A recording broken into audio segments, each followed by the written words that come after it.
Doncs avui a Televisió de Tossa hem convidat mossèn Joan Carreras i Pere, que avui ens aportarà una novetat editorial. Fa poc que l'ha fet, acaba de sortir d'impremta perquè diu que les lletres encara estan molles, o sigui, això ens ho ha d'explicar. Mossèn, benvingut al programa. Hola i ben trobat. De què tracta aquest llibre? Primerament, les paraules i les coses. Ens ho explica? Sí, de fet, aquest títol no és meu. Som dos que l'hem fet, dos que varen fer la tesi doctoral de Josep Maria Capdevila. I són els escrits més primigenis, que ell era més jove. Josep Maria Capdevila havia nascut a Olot.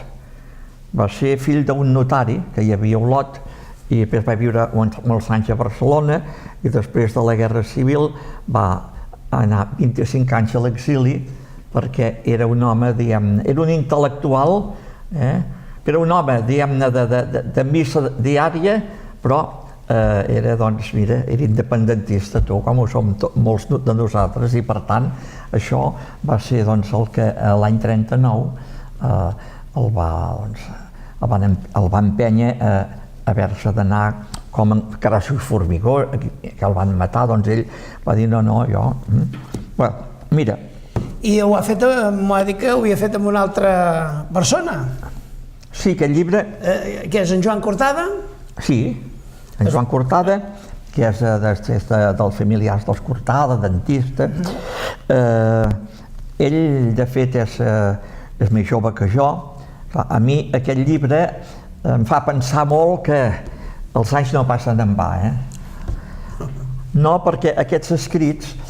Jo vaig fer la tesi, que era refer tota la vida, tota la biografia i recollir totes les grans obres de Capdevila, de música, d'estètica, és a dir, i de filosofia i de literatura, perquè ell va fundar un diari català catòlic l'any 1929, ell va ser el que va fundar la Societat Catalana de Filosofia l'any 23, la de la música l'any 22, va ser una persona que va formar part de l'Associació de les Lletres Catalanes durant la Guerra Civil, que era com el Ministeri de Cultura de la Generalitat d'aquella època, i de fet doncs, va ser un home, però no li agradava gaire moure mullader, no? No, ell el que tenia clar era molt discret, era molt discret, i a més vaig tenir la gran sort de poder ser alumne d'ell.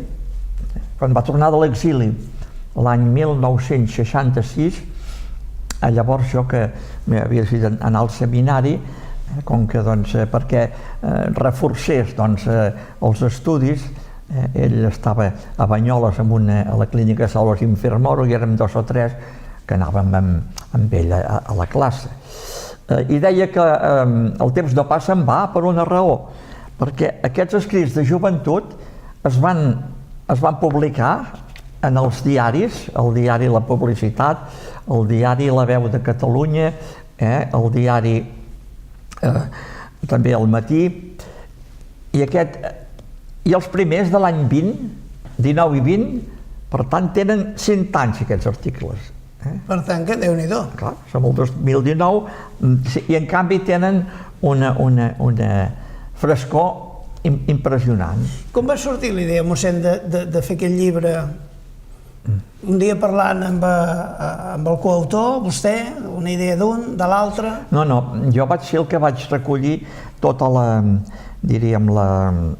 l'arxiu, que estava tot dispers. M'hi va ajudar el seu fill, que era doctor en teologia, mossèn Vicenç Maria, i de fet en Joan, que és d'una generació més jove que això, ell també es va sentir impressionat per aquest home que semblava un dandi aquí, després veureu la foto, era un home molt seriós, molt amic d'en Joaquim Ruïra, molt amic d'en Carles i els germans Carles i Ferran Soldevila, molt amic de Josep Maria de Segarra, i per tant va ser un home que, tot i que ell era advocat, en aquella època els advocats havien de fer de tot. Per això el periodisme no existia com a periodista a la universitat, i tots aquests amics d'ell van ser també tots advocats.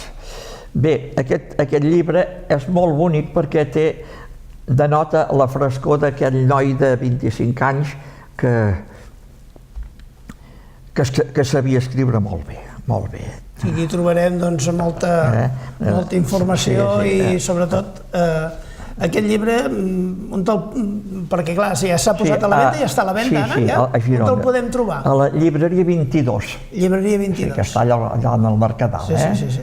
O bé a la universitat, perquè el llibre l'ha publicat la Universitat de Girona, de la col·lecció Josep Pla, i és un llibre que realment és per... si disfruten llegint-lo, per exemple, ell amb una elegància impressionant diu coses que són molt boniques, diu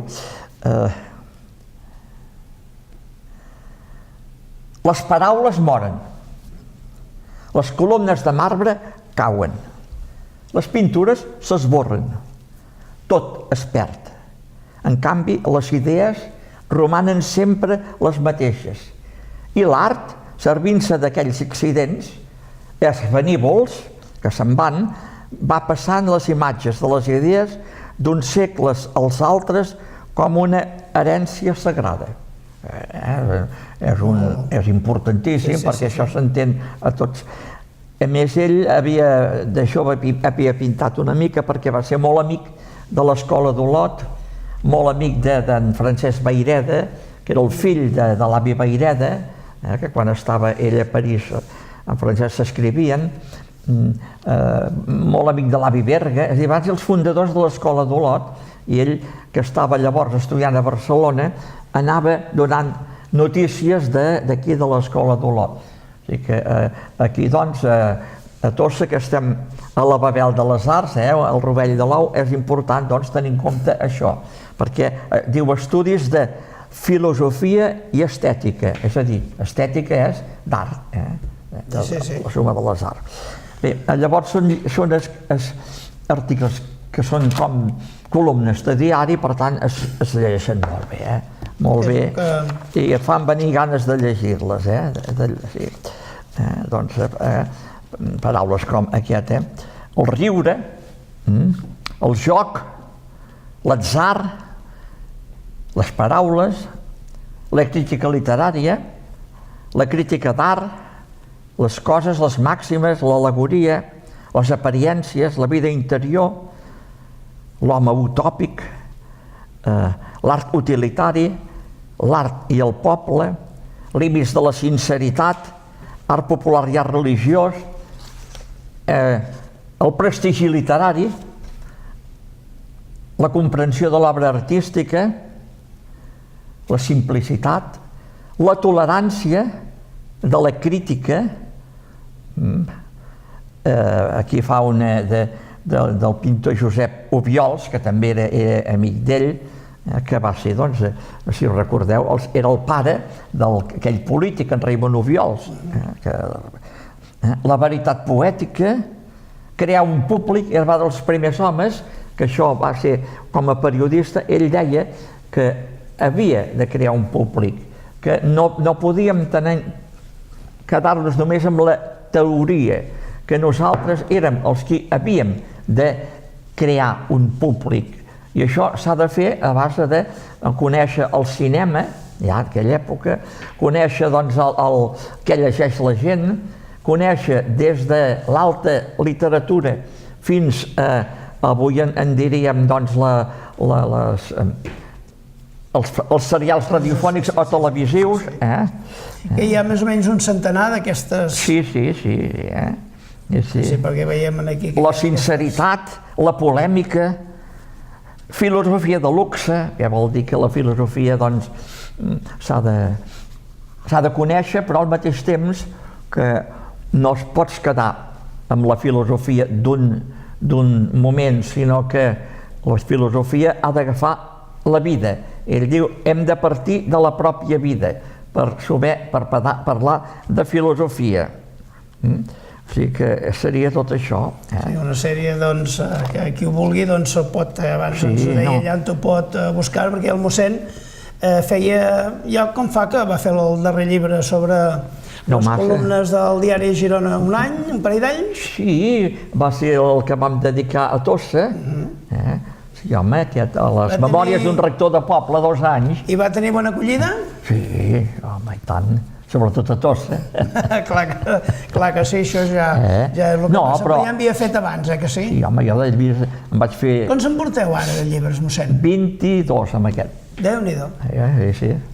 El primer, com se recordeu el nom? Sí, el primer va ser, doncs, també un recull d'articles del Punt diari, el diari El Punt, es vaig escriure en el diari de Girona, però en aquell moment era El Punt, que va ser, el títol era Judicis humans, perquè doncs, va ser una època que doncs, a mi em buscava el fiscal general de l'Estat, com ara busca tants catalans. Com és, per això, com és? Bueno, perquè jo vaig, llavors del cas Voltor, jo parlava que vaig dir que de la gent que acusaven de que havien sigut, doncs, havien mort el senyor Voltor, que els havien arrencat, és a dir, allò que van dir per força.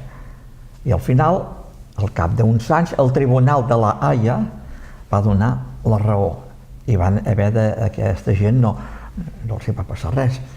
De manera que això va ser un article, aquest article va caure molt malament i bé, doncs mira, jo vaig estar 4 o 5 dies amagat a casa d'una meva tia, la tia Madalena, que ja fa anys que és morta, a Mollet del Vallès, i al final jo em vaig presentar aquí el dia que em van citar el judici. Sí. No, això de... Mi volien anar a emmanillar-me, jo no. Vaig anar allà i em vaig presentar i llavors el jutge doncs, em va saludar, i mira, soc aquí, vam estar parlant, perquè era un tema de que aquests judicis humans és un article que tu parles que acabaves dient, doncs bé, que els interessos moltes vegades són els econòmics. I això, doncs... I des d'aquest arribar fins al 22è, que és aquest que presentem avui, que encara acaba de sortir d'impremta, com deia. El veig molt satisfet, aquest llibre. Sí, home, esclar, perquè és una mica, doncs, és la feina ben feta, no?, quan has acabat ja. Jo difícilment faré més llibres. Ara, no se sap mai, potser un dia faré unes memòries, però no sé. Ja les té començades, potser? Home, sempre surt el periodista, Vicenç? Però les té començades o no, mossèn? Les podria, sí. Que són molt llargues, són curtes? Això de les memòries... Es poden dir totes? És com un acordió, saps? Tires arrons en funció dels fulls. I tant. Doncs va ser el... I entremig ja tinc 7 llibres dedicats a Verdaguer. Que no l'ha deixat de banda, Verdaguer. Que és una, doncs... Perquè remenant llibres va trobar alguna peça inèdita de Verdaguer? Crec recordar, ens ho explica, això? Sí. No, va ser que Verdaguer en aquella època feia reciclatge, com ara aconsellaven a fer, el paper anava escàs i ell apuntava. I una poesia la va posar en el revers d'uns escrits i que allà se'n deia Les Tres Perles, i el senyor Casacuberta, el gran editor, que també era un gran amic de Capdevila, doncs es tornava boig, perquè deia jo l'he vist, però no sé on és ni la trobo. I al final... I un bon dia remenant... Un bon dia mirant, és clar, al girar la pàgina dic, ostres, si això és aquell fragment de Les Tres Perles, i bé, i com això, doncs, mirar altres coses, Perquè havia estat a la Mare de Déu del Món? Sí, esclar. Tant Verdaguer com mossèn Joan? Sí, i tant, sí. Unes vistes que es veu a tothom, D'aquí va venir, doncs, molt la meva... No, de fet, el que em va encaminar cap a Verdaguer va ser Josep Maria Capdevila. Era un gran estudiós de Verdaguer i des de l'exili anava rebent els llibres i una sèrie de coses que es van dir després sobre Verdaguer, ell ja els tenia escrites i al final doncs ho tenia amb uns manuscrits que era molt lletra petita, com era molt amic d'en Josep Pla, la col·lecció Josep Pla. En Josep Pla l'havia vingut a veure amb ell, de vegada que jo hi era, a la clínica Salus Infirmorum, que va saludar totes les monges, va entrar allà, un tes en Capdevila, un tes amb la boina, i el van acompanyar, i se n'anava a Olot. I saps què anava a fer Olot? En Josep Pla, es sentia en Raimon. I li va explicar a Josep Maria Capdevila, qui era en Raimon, i qui diu això, moltes coses, vivències que vam tenir, i per tant, tot això es torna a fer present aquí, i doncs, bé, mira... Unes vivències, tal com diu el mossèn, que un rato l'haurem de convidar a parlar no solament dels llibres, sinó de les seves vivències a Quitosa, les seves vivències com a capellà, que suposo que, com aquesta que ens explicava abans, deu haver-hi moltes de curioses i molt d'algunes que es poden dir, que es poden explicar, i que estaria bé que algun dia ens pogués venir-ho a explicar. Avui ens ha vingut a parlar sobre aquest treball, un treball que és novetat literària i que ho ha fet amb l'ajuda, puc dir ajuda, de Joan Cortada? No. Amb la col·laboració? És a dir, això ha sigut que aquests escrits que es van publicar en la tesi, diguem-ne, només en el segon tomo, doncs llavors això ho hem anat passant, els hem anat recuperant. Fins que ha sortit el treball d'un llibre. Cortada, i ell era també molt admirador del Dante. Josep Maria Capdevila va fer uns estudis molt bonics sobre la Divina Comèdia, i ara a l'obrir m'ha sortit això, que diu així, diu que sempre anava a parar filosofia i l'art, que tothom es posi humilment sota la veritat. No de la veritat així en general, sinó les veritats que són concretes i úniques, aquelles veritats que tenen per contrari l'error i la falsedat, d'aquella veritat que no solament viu en les esferes eternes, sinó també dona la vida terrena a les obres d'art. Aquell art que ha fet immortal la Divina Comèdia, que Dant primer li feia por, i en un moment de la Divina Comèdia diu: i si sóc tímid amb la veritat, tinc por de perdre la vida entre aquells que aquest temps nostre li diran antic. Això és el segle XIII. Una de les frases que hi ha a aquest llibre, que podran adquirir ja, perquè ja està a la venda, i que avui ens l'ha vingut a explicar mossèn. Moltíssimes gràcies per explicar-ho, per donar-nos l'oportunitat de conèixer aquesta peça i sobretot aquest treball que heu fet. Gràcies per venir, mossèn. A vosaltres.